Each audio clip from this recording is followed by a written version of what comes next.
السلام علیکم ناظرین اکرام، میرا نام ہے فلک زاہد اور آپ سب کو میرے چینل پر خوش آمدید۔ میری آج کی ویڈیو نیٹ فلکس کی series rise of empires Ottoman کے بارے میں ہے، جس کے 2 سیزنز نیٹ فلکس پر ریلیز ہو چکے ہیں۔ پہلا سیزن 2020 جبکہ دوسرا سیزن 2022 پر ریلیز ہو چکا ہے۔ دونوں سیزنز کی 6 ایک ساتھ ہیں، یعنی مجموعی طور پر دونوں سیزنز کی 12 ایک ساتھ ہیں۔ تو آئیے چلتے ہیں اپنی ویڈیو کی طرف۔ قسطنطنیہ موجودہ استنبول کو فتح کرنے والے بادشاہ کے لیے حدیث رسول صلی اللہ علیہ وسلم ہے، جس میں رسول پاک صلی اللہ علیہ وسلم نے فرمایا کہ تم ضرور قسطنطنیہ کو فتح کرو گے۔ وہ فاتحہ بھی کیا باکمال ہوگا اور وہ فوج بھی کیا باکمال ہوگی۔ اسی حدیث کے سبب قسطنطنیہ کی فتح کی خواہش ہر مسلمان فاتح کے دل میں کروٹ لیتی رہی۔ بازنطینی سلطنت کی تاریخ میں قسطنطنیہ کے کم از کم 24 محاصرے ہوئے۔ صدیوں تک مسلمان حکمرانوں کی کوشش کے باوجود دنیا کے اس عظیم الشان شہر کی فتح عثمانی سلطان محمد ثانی کے حصے میں آئی، جو فتح کے بعد سلطان محمد فاتح کہلائے اور قسطنطنیہ کو فتح کر کے تاریخ میں اپنا نام سنہری حروف سے لکھوایا۔ قسطنطنیہ کی دیواروں کے سامنے سلطان محمد ثانی کے یہ الفاظ تاریخ میں رقم ہیں، جو انہوں نے نہایت پرعزم ہو کر کہے تھے۔ انہوں نے کہا تھا کہ یا تو اس شہر کو میں فتح کر لوں گا یا پھر یہ شہر مجھے فتح کر لے گا۔ حدیث رسول صلی اللہ علیہ وسلم کی تکمیل کرنے والے عثمانی بادشاہ سلطان محمد فاتح نے قسطنطنیہ فتح کر کے 1100 سال سے قائم قدیم بازنطینی سلطنت کا خاتمہ کیا اور یورپ میں خلافت عثمانیہ کے لیے شاندار فتوحات بھی کی۔ اس سیریز کے پہلے سیزن کی کہانی میں سلطان محمد فاتح کی فتح قسطنطنیہ کو بہترین انداز سے دکھایا گیا ہے۔ اگر آپ قسطنطنیہ کی عظیم فتح کی مشکلات کو دیکھنا چاہتے ہیں تو اس سیزن کو ضرور دیکھیں۔ بلا شبہ فتح قسطنطنیہ کو دیکھنے کے لیے یہ سیزن بہت بہترین ہے، جس میں جنگی مناظر، ڈائیلاگز، سلطان محمد فاتح کا کردار نبھانے والے اداکار کی اداکاری، بیک گراؤنڈ میوزک، ڈائریکشن، الغرض کہانی سب ہی بہت سحر انگیز اور شاندار ہے۔ اب ہم اس کے دوسرے سیزن کے بارے میں بات کرتے ہیں۔ اس سیریز کا دوسرا سیزن بھی نہایت زبردست اور شاندار ہے۔ دوسرا سیزن بھی اسی عظیم عثمانی فرمانرواں سلطان محمد ثانی اور ان کی اس مہم کے گرد گھومتا ہے جو انہوں نے مشہور و معروف ولیڈ ڈریکولا کے خلاف انجام دی تھی۔ دونوں سیریز در حقیقت ڈاکیومنٹریز ہیں، جن میں نامور پروفیسرز اور مورخین کی آراء بھی شامل کی گئی ہیں جو کہانی کے ساتھ ساتھ چلتی ہیں۔ ولیڈ ڈریکولا کے نام سے ہم سبھی یقیناً واقف ہوں گے، لیکن اس کی حقیقت کے متعلق بہت کم لوگوں کو علم ہوگا۔ میرے لیے بھی ولیڈ ڈریکولا کا نام نیا نہیں تھا، لیکن اس کردار کے پیچھے کی اصلی حقیقت اس سیزن کو دیکھ کر مجھ پر کھلی اور مجھ پر حیرتوں کا ایک نیا جہاں کھلتا چلا گیا۔ ڈریکولا کا نام سنتے ہی ہمارے ذہنوں میں کسی خون نشاں ویمپائر کا سراپا ابھرنے لگتا ہے، جو راتوں کو اپنی قبر سے نکل کر زندہ لوگوں کا خون پیتا ہے۔ اس کردار کو سب سے پہلے 18ویں صدی میں برام سٹوکر کے ناول ڈریکولا سے شہرت ملی، جسے 1897 میں لکھا گیا تھا۔ پاکستان میں شہکار ناول کا ترجمہ مظہور الحق علوی نے کیا ہے۔ اس ناول کے بعد اس کردار پر ہالی ووڈ اور دیگر ملکوں کی فلم انڈسٹریز نے متعدد فلمیں اور ڈرامے بنائے، لیکن ہر فلم یا ڈرامے میں اس کو ناول کے مطابق ہی ایک خون چوسنے والے ویمپائر کے طور پر دکھایا گیا۔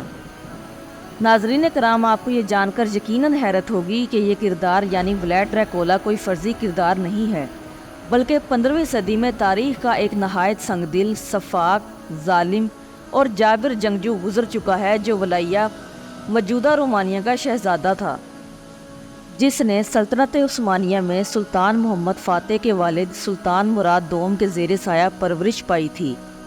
وہ سلطان محمد فاتح کا ہی ہم عمر تھا اور دونوں ایک ساتھ کم سنی میں جنگی تربیت کیا کرتے تھے۔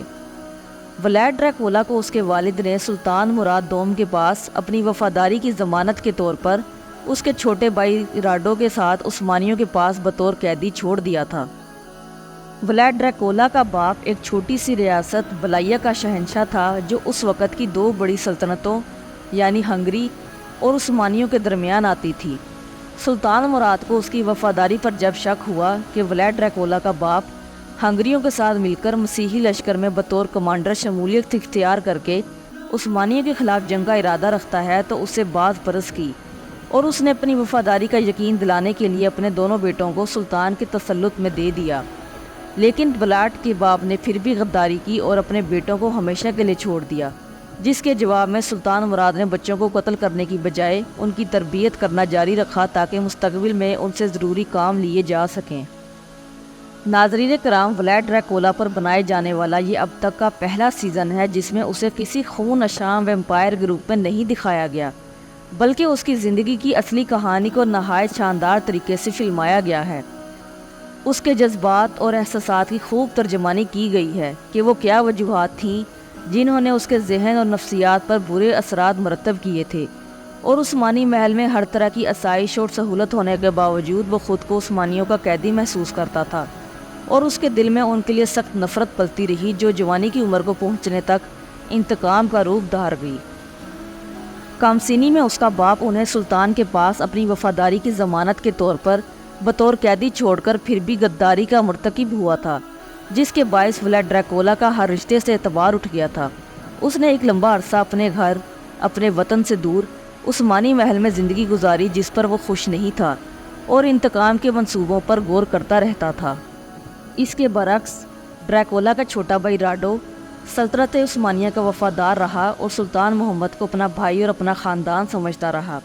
جواباً سلطان فاتح بھی اس کی بہت عزت اور توقیر کرتے، بالکل اپنے بھائیوں کی طرح۔ لیکن اس بات سے بے خبر ولیڈ ڈریکولا کے دل میں کیا ہے، سلطان فاتح اس کو بھی اپنا بھائی ہی سمجھتے اور تخت سنبھالنے کے بعد اسے ولایہ کی حکمرانی سونپ دی جو اس کا حق تھا، کیونکہ وہ وہاں کا شہزادہ تھا۔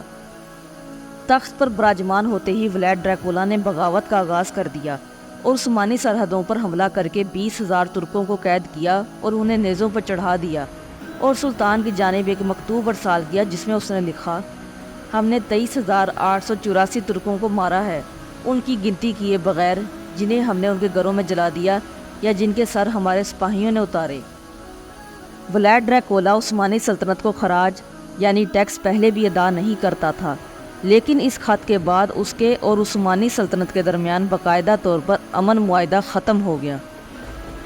ولیڈ ڈریکولا کی اسی بربریت، سفاکیت اور ظلم کی وجہ سے اسے خون چوسنے والا ویمپائر کہا جاتا ہے، جو اپنی رعایا کو بھی بے دردی سے قتل کر دیتا تھا۔ اس کی اس بے حسی اور جابریت کو بہترین انداز سے اس سیریز میں پیش کیا گیا ہے۔ عثمانی فوج کو اپنی ریاست پر چڑھائی کرنے سے روکنے کے لیے اس نے کیسے کیسے خوفناک اور دہشت انگیز حربے آزمائے، دیکھ کر دل کانپ جاتا ہے۔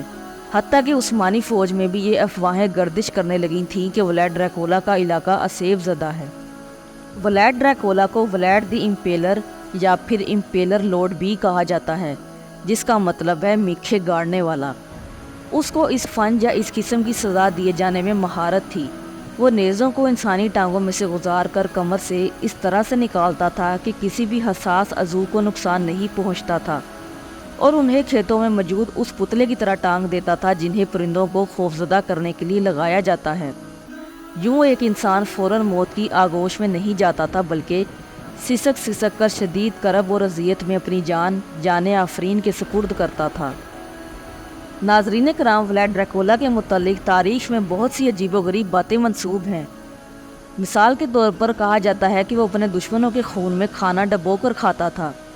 ان باتوں میں اب کتنی سچائی ہے معلوم نہیں۔ بہرحال ولیڈ ڈریکولا اس ساری مہم میں اپنی تمام تر بہادری اور خوفناکی کے باوجود ایک بار بھی سلطان محمد فاتح کے مد مقابل آنے کی جرت نہ کر سکا، کیونکہ اس کے لشکر کی تعداد عثمانی فوج سے بہت کم تھی اور وہ ہنگری کی جانب سے مدد آنے کا منتظر تھا۔ لہٰذا وہ چھپ چھپ کر ہی خوفناک اور دہشت سے بھرپور حملے کرتا رہا، لیکن اسے کامیابی پھر بھی نصیب نہ ہوئی اور اس کے لشکر کو شکست فاش ہوئی اور وہ ناکام و نامراد اور بے وطن ہو کر ہنگری کی جانب چل پڑا، جہاں سے اسے کوئی امداد موصول نہیں ہوئی تھی۔ سلطان محمد فاتح نے ولایہ ریاست ولیڈ ڈریکولا کے چھوٹے بھائی راڈو کے سپرد کر دی، جو اگلے 400 سال کے لیے عثمانیوں کی تحادی رہی۔ سلطان محمد فاتح سے شکست کے بعد ولیڈ ڈریکولا دوبارہ طاقت نہ پکڑ سکا۔ اس نے اپنی بغاوت سے لوگوں کو جو ظلم کا نشانہ بنایا تھا۔ سلطان محمد فاتح کے دل میں یہ کسک تھی کہ وہ اس کو اپنے ہاتھوں سے مار نہ سکے، لیکن 15 سال بعد ولیڈ ڈریکولا کو ایک جنگ میں عثمانی فوج کے ہاتھوں شکست کا سامنا ہوا اور اس کا سر استنبول کے باہر نیزے پر چڑھا دیا گیا۔ ناظرین کرام، سنسنی خیزی سے بھرپور بہترین ڈائریکشن، بہترین اداکاری، بہترین بیک گراؤنڈ میوزک اور بہترین ڈائیلاگ سے سجی یہ سیریز ہر لحاظ سے بے مثال ہے۔